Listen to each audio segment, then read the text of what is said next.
Make yourself comfortable, close your eyes, and let yourself be carried away by a story from the Middle Ages. Welcome to our channel. Tonight, we travel back in time. The heavy, rhythmic tolling of the dawn bell reaches you through the thick limestone walls of your cell. A low and resonant vibration that seems to pulse through the very straw of your palate before it even registers in your ears. You open your eyes to the pale, gray light of a damp morning, feeling the weight of the woolen blankets pressing down upon you. A familiar and grounding heaviness that keeps the chill of the stone floor at bay for just a moment longer. The air in your small chamber is cool and smells faintly of wood smoke from the distant kitchen fires and the damp, earthy scent of the moss that clings to the exterior buttresses. You rise slowly, your movements deliberate and unhurried, as you pull on your heavy brown habit, the coarse weave of the fabric grazing your skin with a texture that is both rough and comforting. Your feet find the smooth, cold surface of the flagstones, a sensation that anchors you to the earth, reminding you that the world is quiet, the world is still, and you are safe within these ancient walls. As you walk down the long, arched corridor toward the scriptorium, the sound of your leather sandals creates a soft, repetitive thud hush against the stone, a metronome for the start of your day. The scriptorium is a long, high-ceilinged hall where the light enters through narrow, leaded glass windows, casting long, soft shadows across the rows of slanted wooden desks. As you enter, the scent of the room envelops you, a complex and soothing aroma of aged parchment, sweet beeswax, and the sharp, metallic tang of iron gall ink. It is a scent that speaks of centuries of patience, of knowledge preserved in silence, and of the slow, steady passage of time. You find your place at your desk, the wood worn smooth by the forearms of scribes who sat here long before you were born. You reach out to touch the vellum page laid out before you. It is cool and incredibly smooth, having been scraped and sanded until it feels like the surface of a still pond. You spend several minutes simply smoothing the page with the palm of your hand, feeling the slight variations in its thickness, an exercise in tactile meditation that prepares your mind for the hours of meticulous work ahead. The world outside may be vast and turbulent, but here, within the circle of your candlelight, the world is reduced to the tip of a quill and the edge of a page. Beside you, a small brazier flickers with low, orange coals, casting a gentle warmth that battles the morning mist creeping in from the cloister. The abbey cat, a thick-furred creature of mottled gray and white, has already claimed its spot near the heat, its sides rising and falling in a deep, rhythmic slumber. The sound of its purring is a low, constant hum that blends with the distant, muffled sound of the rain, beginning to patter against the glass. You watch a single raindrop trail slowly down the diamond-shaped pane, its movement sluggish and predictable, a tiny journey taken 1,000 times before. You pick up a small mortar and pestle to begin the morning-esque preparation of pigments, the rhythmic grinding of stone against stone, producing a dry, gritty sound that is strangely satisfying. You are working with malachite today, crushing the green mineral into a fine, dusty powder that smells of deep earth and old copper. You add a few drops of clear water and a bit of gum arabic, stirring the mixture until it becomes a thick, lustrous cream the color of a summer forest. The process is slow, requiring a steady hand and a patient heart, and you find yourself lost in the repetitive motion, the world narrowing down to the swirl of green within the small stone bowl. Once the pigment is ready, you turn your attention to the gold leaf, a substance so delicate that even a sharp intake of breath could scatter it like dust. You hold your breath, your chest rising and falling in shallow, even increments, as you use a fine brush made of squirrel hair to lift a tiny, shimmering square of gold. The gold is thinner than a dragonfly's wing, catching the amber light of your candle and reflecting it back in a soft, warm glow that seems to illuminate the very air around it. You apply a thin layer of rabbit skin glue to the initial letter of the manuscripta grand S that will eventually spiral into a vine of ivy and, then, with a movement as light as a thought, you lay the gold upon it. The silence of the scriptorium is absolute, broken only by the soft, rhythmic scratch of a brother's quills several desks away, and the occasional, gentle pop of a coal in the brazier. You use a smooth hound's tooth to burnish the gold, rubbing it in small, circular motions until it shines with a mirror-like brilliance, a piece of captured sunlight trapped forever on the page. Safe and warm, you continue your work, the rhythm of the monastery marking the passage of the morning and the tolling of the bells for terce, then sext, each chime a reminder that there is no need to hurry, for the work is holy and the time is infinite. As the rain intensifies, the sound against the roof becomes a steady, white noise, a cocoon of sound that isolates the scriptorium from the rest of the world. The light in the room grows dimmer, turning the gray stone to a deep charcoal hue, and you light a second beeswax candle, the flame standing tall and steady in the still air. The smell of the melting wax is honey-sweet and heavy, a scent that settles in your lungs and slows your heartbeat. You begin to mix your ink, using the oak galls you gathered in the autumn, their hard, woody shells yielding a rich, dark tannin that, when mixed with green vitriol, turns a deep, permanent black. You stir the ink with a small wooden stick, watching the way the liquid swirls and clings to the sides of the pot, a dark mirror reflecting the flicker of your candle.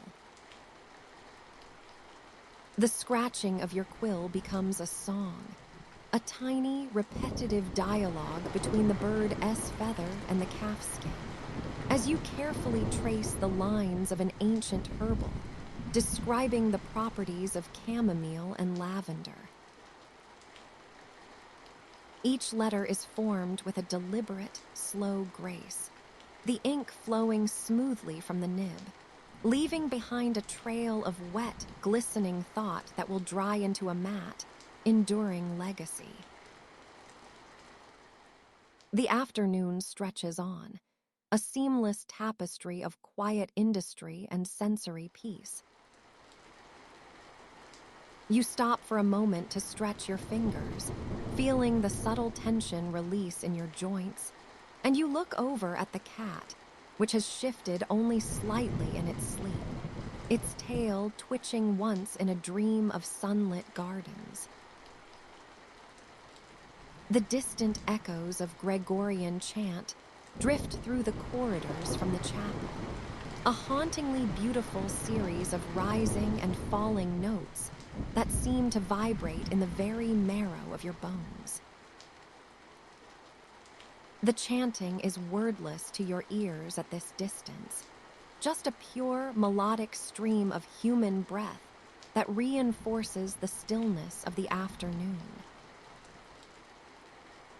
You return to your illumination, dipping your brush into a small pot of ultramarine, a pigment made from ground lapis lazuli brought from lands so far away they feel like myths.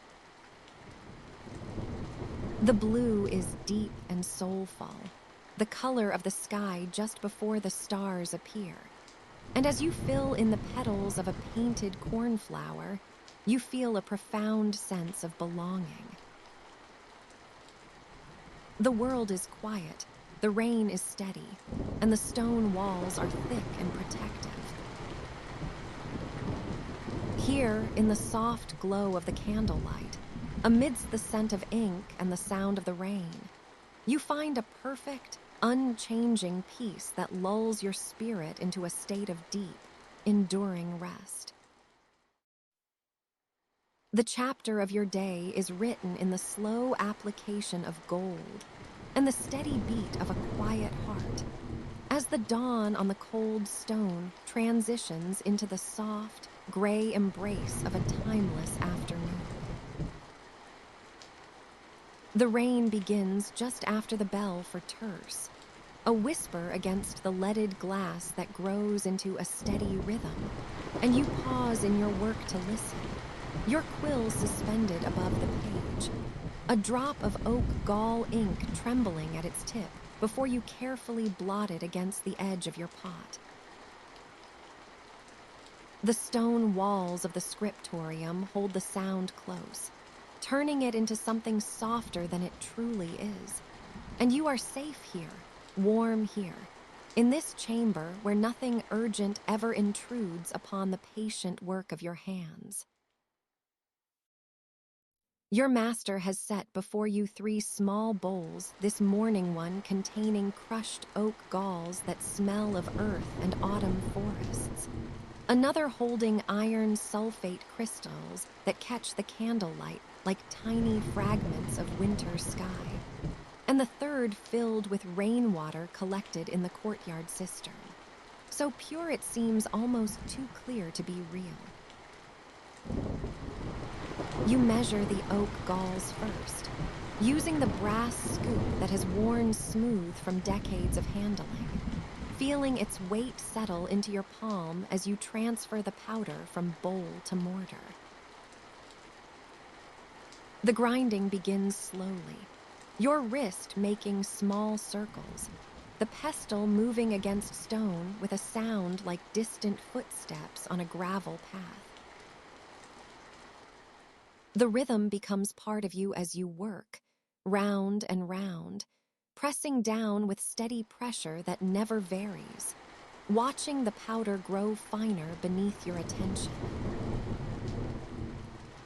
Your master sits 3 desks away, his own quill moving across vellum in lines so straight they might have been ruled by divine hand, and occasionally you hear the whisper of his breath, the slight creak of his stool, sounds so familiar they comfort rather than distract.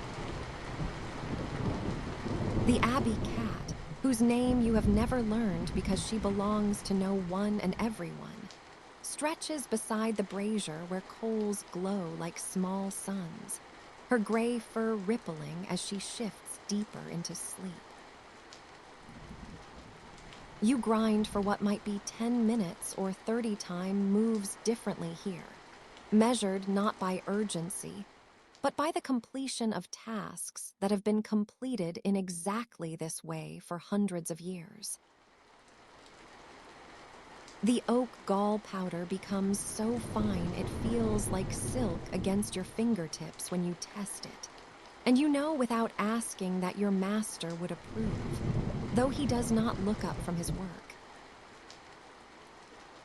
The scriptorium holds you both in its patient silence, broken only by the rain, the distant echo of brothers chanting in the chapel, their voices rising and falling like waves against an unseen shore.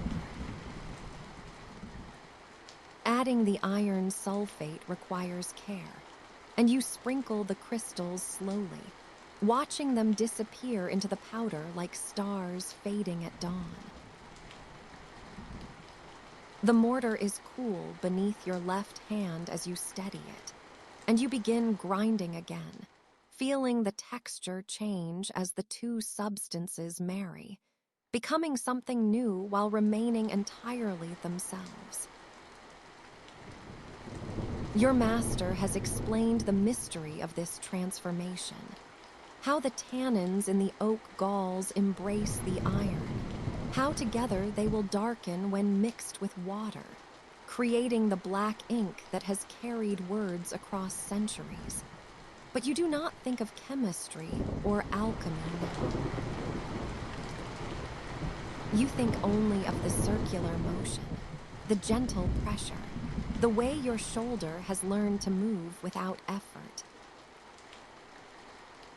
The rainwater goes in drop by precious drop, and you use a small glass rod for this, watching each addition spread through the powder like a secret being shared. The mixture begins to darken, turning from brown to deep charcoal, and the smell changes too, taking on the metallic sharpness of the iron, the woody depth of the galls, creating a scent that means work and purpose and the preservation of knowledge. You stir slowly, so slowly, letting the liquid find every particle of powder. And there is no hurry because the morning stretches long before you, and the rain shows no sign of stopping. And this is exactly where you are meant to be.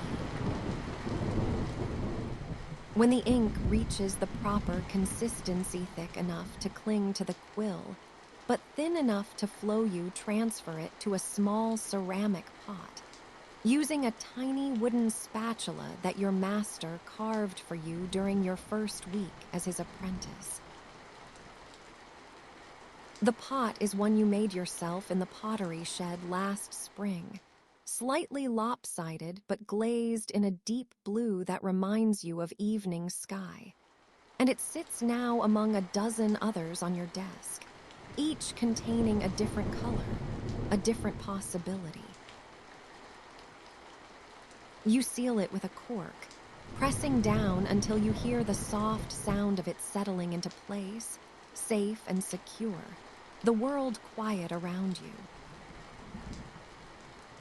Your master rises, his robes whispering against the stone floor, and he moves behind you, pausing to observe your work without touching, without speaking.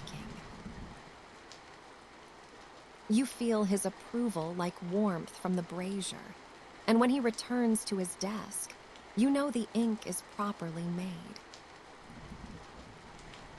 The bell for sext will ring eventually, calling the brothers to prayer, but that is still hours away. And you have vellum waiting, a page of text that needs its initial letter illuminated in gold and vermilion. Work that will take all afternoon and into the evening if you are careful, if you are patient, if you let each moment unfold at its own pace. You select a fresh quill from the bundle on your desk, feeling along its length for any imperfection, finding none. The knife for trimming it sits ready, its blade catching candlelight as you make the first careful cut, then the second, shaping the nib with movements your hands have learned through countless repetitions. The rain continues its gentle percussion against the windows, and somewhere in the monastery, bread is rising in the bakehouse. And in the herb garden, rosemary grows wet and fragrant. And the world turns slowly, slowly, as it always has, as it always will. And you are here, safe and warm, grinding and mixing, preparing to make something beautiful that will last longer than memory. The worn stone of the mortar feels cool and solid beneath your palms, a small anchor in the quiet hour. Outside the still room window, a single honeybee, drowsy with evening, bumps softly against the glass before finding its way.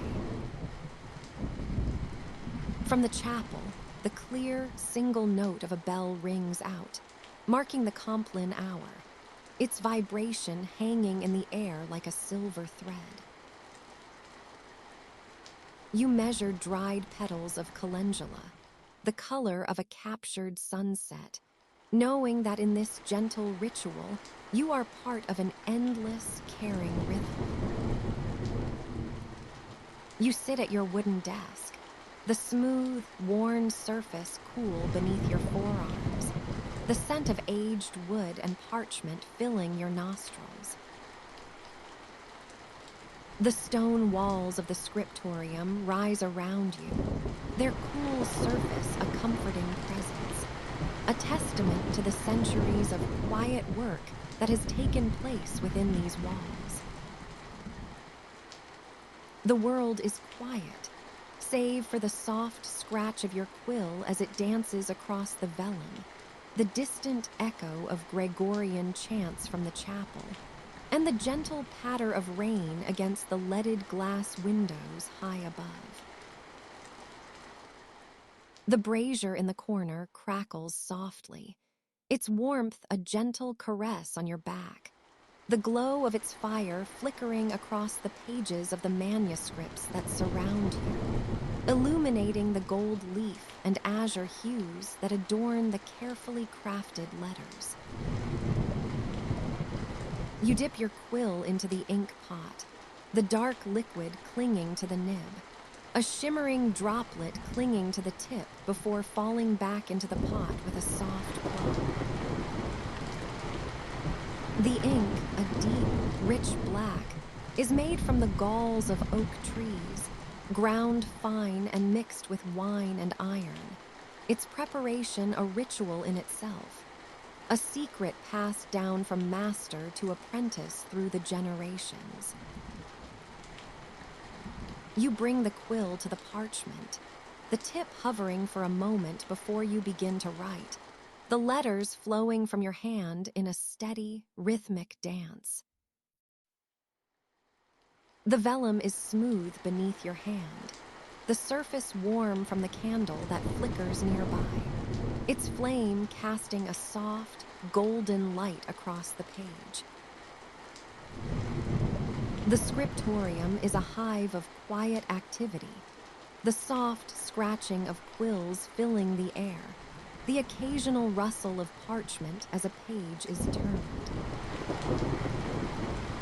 The scent of ink and parchment mingles with the faint, earthy aroma of the herbs that are being dried in the corner, their delicate fronds hanging in small bundles from the ceiling.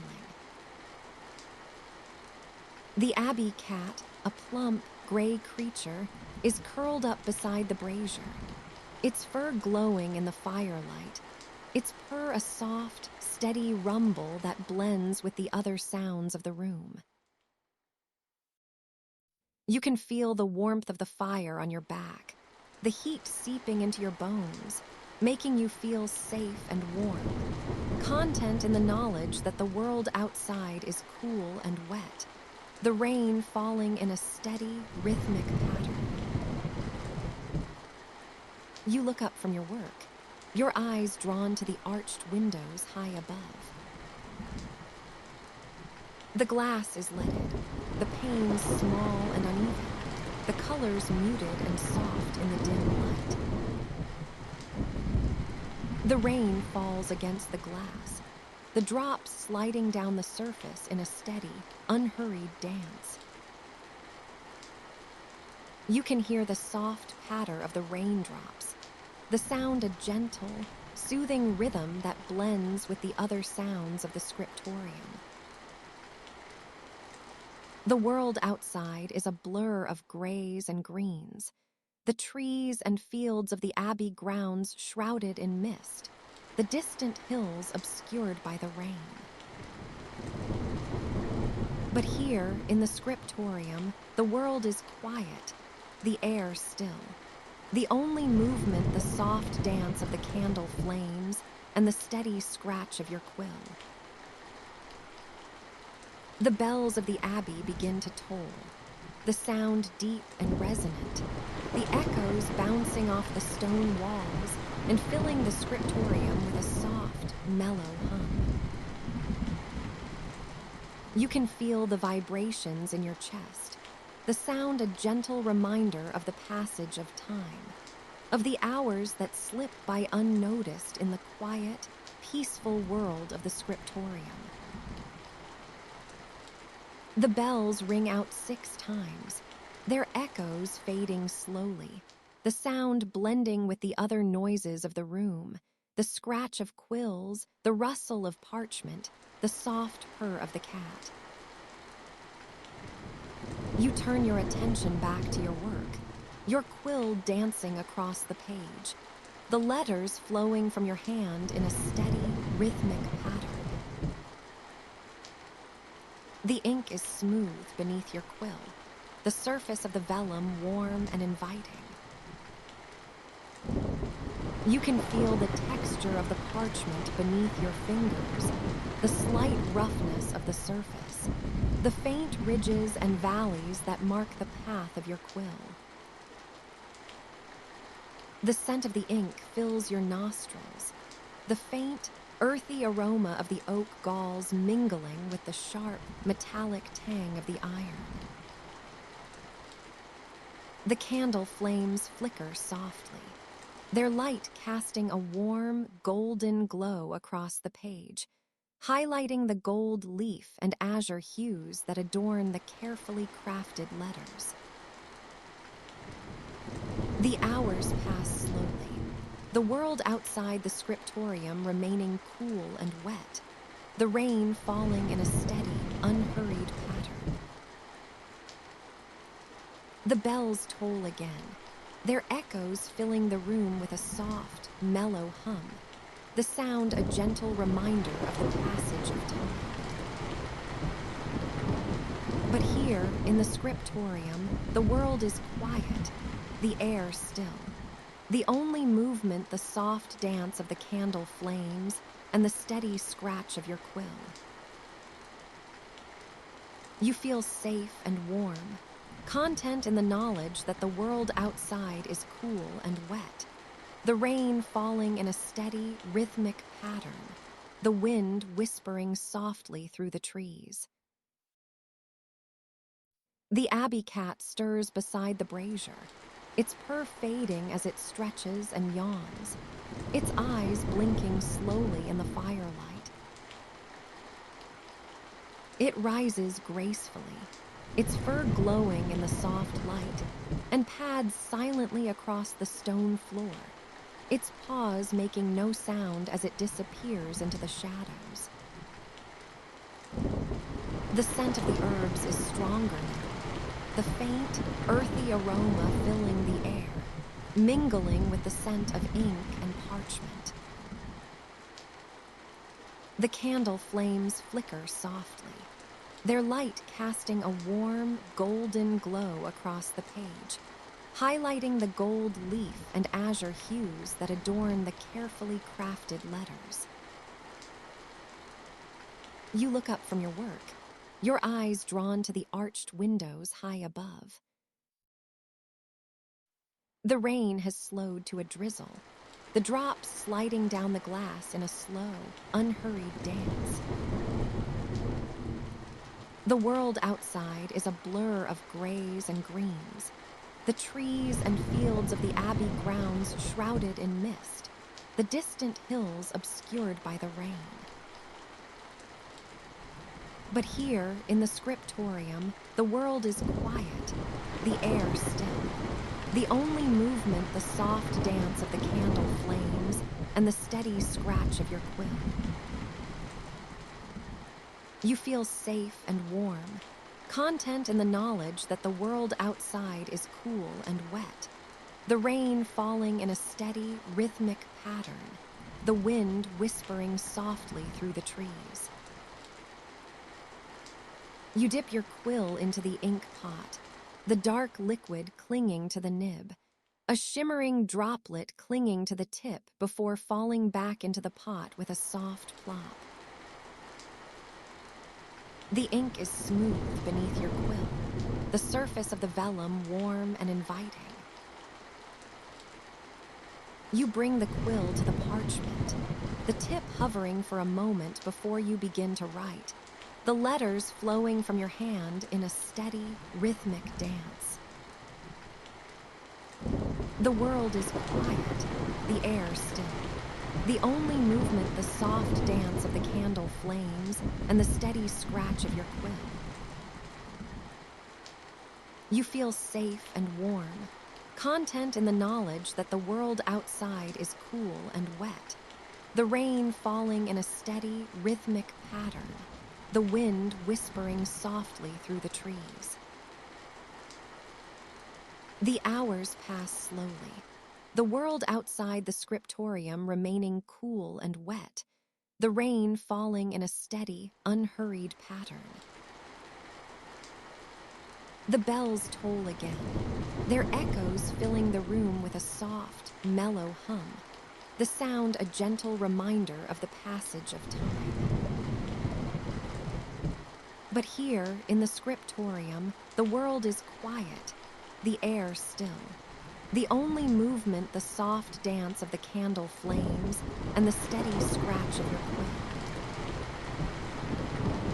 You feel safe and warm, content in the knowledge that the world outside is cool and wet, the rain falling in a steady, rhythmic pattern, the wind whispering softly through the trees. The hours pass slowly, the world outside the scriptorium remaining cool and wet, the rain falling in a steady, unhurried pattern.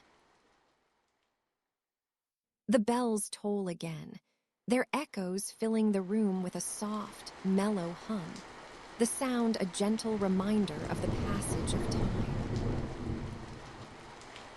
But here, in the scriptorium, the world is quiet, the air still. The only movement, the soft dance of the candle flames and the steady scratch of your quill. You feel safe and warm, content in the knowledge that the world outside is cool and wet, the rain falling in a steady, rhythmic pattern, the wind whispering softly through the trees. The hours pass slowly, the world outside the scriptorium remaining cool and wet, the rain falling in a steady, unhurried pattern. The bells toll again, their echoes filling the room with a soft, mellow hum, the sound a gentle reminder of the passage of time. But here, in the scriptorium, the world is quiet, the air still. The only movement, the soft dance of the candle flames and the steady scratch of your quill. You feel safe and warm, content in the knowledge that the world outside is cool and wet, the rain falling in a steady, rhythmic pattern, the wind whispering softly through the trees. You sit at the long wooden desk, your knees brushing the worn stretcher beneath, and the grain of the desk is a small map under your palms, rough where many hands have rested and smooth where the same hand has rubbed in the same rhythm for years. And you feel the coolness of the stone floor through the soles of your shoes, as if the building keeps its breath slow and even. And you smell the mingled scents of tallow and wet wool, and the faint sharpness of oak smoke from the hearth. And you hear the soft, endless scratch of quill on vellum, a small dry whisper that lives with the distant tolling of the bells and the muted chorus of monks at vespers that floats in measured waves. The world is quiet, safe, and warm. Your hands are stained with lapis and azurite from yesterday's initials, and you lift a thin sheet of vellum to the light and feel its slight spring between your fingers, supple and cool and faintly grainy. And the smell of animal hide softened by lime is a distant memory on the page. And you set the page on the board with the slow care of a ritual, pressing the corners to settle it in place, while your thumb leaves a warm crescent on the margin, as you breathe in the resinous scent of pine pitch from the pot that keeps the gold leaf from sticking, and the soft ticking of the brazier and the patter of rain on the arched leaded glass create a steady percussion that matches the pace of your hand. The world is quiet, safe, and warm. You mix inks as if preparing a small chemistry whose laws are taught by repetition, crushing oak galls slowly with the flat of a knife against a wooden block, until your forearm knows the rhythm and your palm smells faintly tannic and earth-like. And you add iron filings sifted to a fine dust that clinks softly into the dark trough of the mortar. And you pour water that has tasted of boiled herbs and old copper from a chipped pitcher, feeling the cool weight of the vessel and watching the liquid bead and run. And you stir with a bone spatula until the liquid darkens and gives off a metallic tang. And the motion makes a low whispering sound against the wood that mixes with the cat's slow, steady breathing beside the brazier. The world is quiet, safe, and warm. You gild initials in the long, patient way your master scribe has shown you, touching a hair-thin brush to the bowl and laying it with the pressure of a feather, so that the ground accepts it like a bed. And your fingertips remember where the bowl sits in the little dish, warm from the brazier and sweet with the faint scent of boiled hide. And you lift a sheet of hammered gold with a gilder's knife, its edges cool and almost soundless as they slide. And the gold swells with a slight metallic scent that lives in your nostrils like a promise, while the rain drips in even, distant taps against the glass. And you burnish the gold with a bone tool in a small circular motion, so gentle it is almost a thought. The rub of bone on gold, a silk-soft sound that blends into the choir's long, sustained note. The world is quiet, safe, and warm. You grind pigments in the same slow way, a steady circle of mortar and pestle, where the pestle rolls and then lifts and then presses. And your wrist learns the art that turns mineral to powder. And the blue powders taste of stone in your mind, while they smell faintly of wet earth when you breathe over the mortar to see the dust lift. And you add oil drop by patient drop and watch the mixture darken and thicken. And each addition makes a small wet click against the ceramic, and the brush that dips into it makes a soft, sighing sound as it draws out the color. And outside the window the rain threads down the glass in slow beads, and the bell marks another hour. The world is quiet, safe, and warm. You copy texts with a hand that has learned a single slow rhythm, the nib of your quill pressing and lifting in a line that has the weight of repetition and the mercy of slowness. And the feather leaves a faint, oily smell as you move it through the ink. And you taste the coolness of the room on your lips when you pause and your fingers feel sticky with dried sap from the sealing wax you handled at dawn. And every letter takes its time, each curve a small, measured toil, and the pages turn with a soft, papery rustle that is like a breeze through linen. And the distant chanting flows in and out like warmth from a hearth, a human breath that folds around you. The world is quiet, safe, and warm. You mend the hems of a small book when a ruler slips or a stitch loosens. And you thread a needle with a finger that is steady from countless hours of the same motion. And the thread feels coarse and alive between your fingertips and smells faintly of oil from the wax you pass it through to keep it from catching. And the needle tinks as it meets the bone all on the workbench, and the rhythm of kerf and thread is steady and small against the larger, slow pulse of the bells. And your feet feel the cool stone and the soft mat at your heels, and the cat stretches, the fur brushing against the wooden leg of the bench with a whispering sound and a warmth that transfers to your palm for a breath. The world is quiet, safe, and warm. You watch the bread rise in the abbey's kitchen from a distance through a low grate when your tasks allow, and you feel the cool damp on the sill as the rain steadies, and you breathe in the yeasty, comforting scent that slips along the corridor like a benediction, and the cook's tools make low, repetitive noises, a paddle sliding, a lid set down, that are part of the churchward rhythm, and you return to your desk and scrape a thin line of excess pigment with a knife. The scrape making a faint, dry sound and a dusting that smells of mineral, and the quill resumes its whisper, and you settle into the same small movements as the daylight narrows, and the brazier's light warms the room into a long amber pool. The world is quiet, safe, and warm. You learn the secret measures not by hurried instruction, but by the endless soft repetition of morning and afternoon, and the bell that calls you back to the scriptorium as reliably as breath, and your hands memorize the right pressure to lift a pen, the correct angle to burnish gold, the necessary patience to let a wash dry as rain stitches the glass with its steady fingers. And the room rewards this slow fidelity with the scent of beeswax and the low pleasant tick of cooling metal in the brazier and the small, regular chorus of turning pages.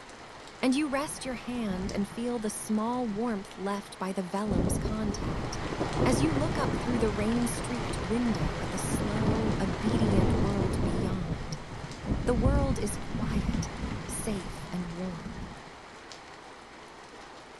The rain continues its rhythmic, soft drumming against the leaded glass of the high, arched windows, a sound that has governed the pace of your afternoon in the scriptorium. You sit upon your heavy oak stool, the wood worn smooth by decades of scribes who sat here before you, and you feel the solid, cool presence of the stone floor beneath your sandaled feet. The air in the scriptorium is thick with the comforting, dusty scent of aged parchment, the sweet, honeyed aroma of beeswax candles, and the faint, metallic tang of the iron gall ink resting in its horn. You watch the flickering amber light of the candle beside your desk as it casts long, dancing shadows across the vaulted ceiling, and you feel a profound sense of stillness settling into your bones. The world outside the monastery walls, the muddy tracks, the wind and the wide fields, the distant bustle of the market town feels like a fading memory, replaced entirely by the slow, deliberate scratch of your quill and the steady pulse of the abbey's heart. Safe and warm, you lean forward slightly, your chest rising and falling in time with the gentle hiss of the charcoal brazier nearby, where the abbey cat, a heavy-furred ginger tom, lies curled in a perfect, unmoving circle. You reach out a hand, your movements slow and practiced, to touch the surface of the vellum page laid out before you. It is calfskin, scraped and rubbed with pumice until it is as soft and pale as a winter cloud, and you feel the slight, tactile resistance of grain under your fingertips. The parchment is cool to the touch, yet it seems to hold the warmth of the candlelight within its fibers, glowing with a soft, creamy radiance. You pick up your penknife, its small wooden handle familiar and smooth in your palm, and you begin the meditative task of thinning the end of a fresh goose quill. The sound is a tiny, repetitive rasp, the blade paring away the translucent keratin in thin, curling slivers that fall silently onto the floor. You do not hurry. There is no need for haste in the scriptorium, where time is measured not by minutes, but by the slow progression of a line of text or the gradual drying of a pigment. The world is quiet, and in this quiet, you find a deep, unchanging peace that anchors you to the present moment. On the corner of your desk sits a small stone mortar and pestle, and you begin the rhythmic process of grinding a fragment of lapis lazuli into a fine powder for your azure ink. The stone is a deep, celestial blue, and as you rotate the pestle in slow, circular motions, you hear the gritty, melodic crunch of the mineral breaking down. The sound is grounding and repetitive, a low-frequency hum that vibrates through your hand and up your arm, lulling your senses into a state of heavy relaxation. Once the powder is fine enough, you add a few drops of clear water and a bit of gum arabic, watching as the dry dust transforms into a rich, liquid ocean of color. The smell of the damp stone is earthy and ancient, reminding you of the deep caves from which the pigment was hewn. You stir the mixture with a small wooden stick, watching the swirls of blue blend and deepen until they are uniform and perfect. Everything is slow, everything is intentional, and the world is safe and warm. You turn your attention back to the manuscript, a herbal that details the properties of lavender, rosemary, and chamomile. You have reached the capital letter at the beginning of the chapter, a grand, swirling S that requires the delicate application of gold leaf. You pick up a tiny, flat brush made of squirrel hair and gently apply a thin layer of fish glue to the designated area of the parchment. The glue is clear and tacky, and you wait, watching the way the candlelight reflects off the wet sheen. Then, holding your breath so as not to disturb the ethereal lightness of the gold, you use a wide, flat gilder's tip to lift a single, impossibly thin square of gold leaf from its leather cushion. The gold shimmers and ripples in the air like a captured fragment of the sun. You lay it down with a movement so soft it is barely a movement at all. And then, as your master taught you, you lean close and exhale a warm, gentle breath onto the gold. The moisture in your breath activates the cells, bonding the metal to the skin. You feel the warmth of your own breath reflected back at you, and you smell the faint, clean scent of the vellum as it warms. The gold leaf settles, crinkling slightly before smoothing out into a brilliant, solid plane of light. You use a polished hound-s tooth to burnish the gold, rubbing it in slow, rhythmic strokes until it shines with a mirror-like luster. The sound of the tooth sliding over the metal is a soft, melodic shush, like the sound of a distant sea. With every stroke, the gold becomes brighter, reflecting the flickering candle flame and the deep blue of the sky through the rain-streaked lattice. The world is quiet, and your mind is clear, focused only on the tiny, shimmering square of light beneath your hand. The repetitive motion of burnishing is hypnotic, a physical prayer that requires nothing but your presence and your patience. You feel the weight of your robes, the heavy wool draped over your shoulders, providing a constant, comforting pressure that keeps you grounded in your seat. In the distance, the deep, resonant tolling of the vespers bell begins to echo through the stone corridors of the abbey. The sound is low and sonorous, a series of long, vibrating notes that seem to pulse through the very walls of the scriptorium. You do not move, but you feel the vibration in the wood of your desk and in the soles of your feet. It is a familiar signal, a reminder that the day is drawing to its natural close, yet there is no urgency to finish. The monks in the chapel will soon begin their evening chant, and you listen as the first faint strains of the Gregorian melody drift through the heavy oak doors. The voices are a soft, wordless weave of sound, rising and falling like the tide, filling the scriptorium with a sense of timelessness. The chanting blends with the steady patter of the rain, creating a tapestry of sound that wraps around you like a heavy blanket.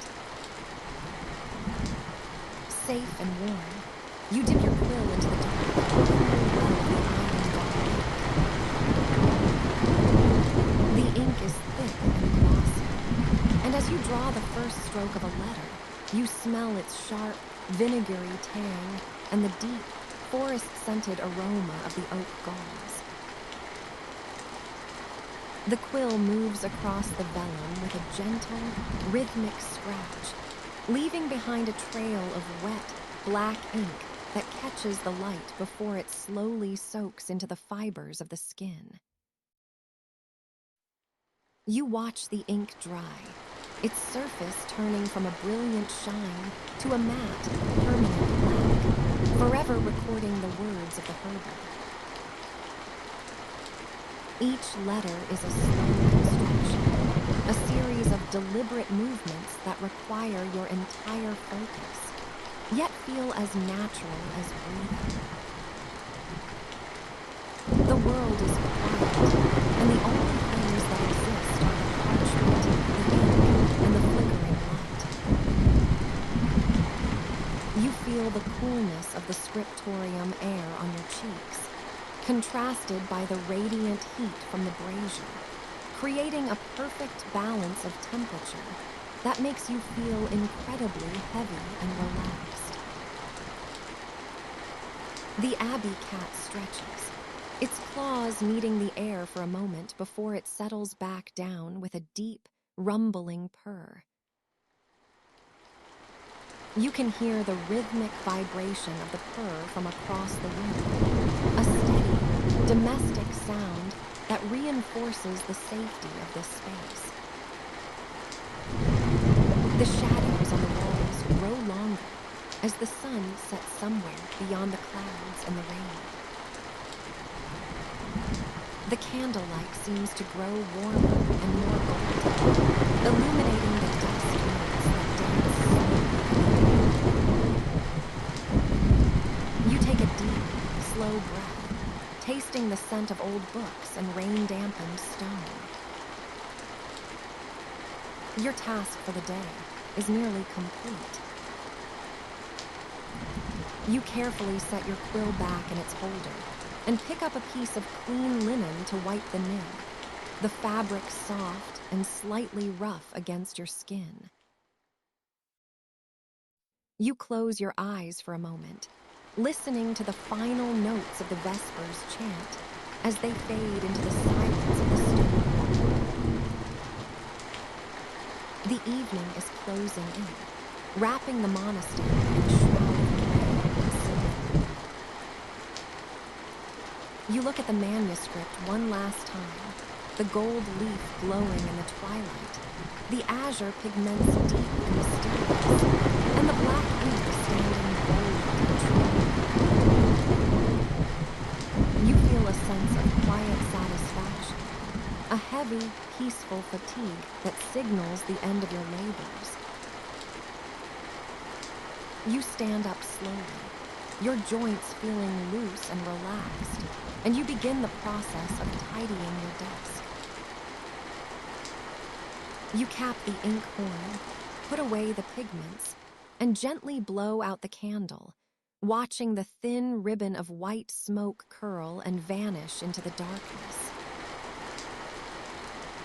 The only light remaining is the low orange glow of the brazier.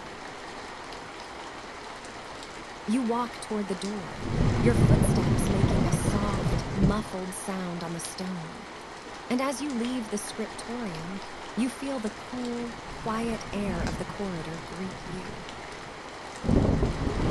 The world is quiet, the rain is still, and you are safe. Time moves slowly, and as the monastery settles into the deep silence of the night, you carry the peace of the scriptorium with you, ready for the long, dreamless sleep that follows a day of slow and beautiful work.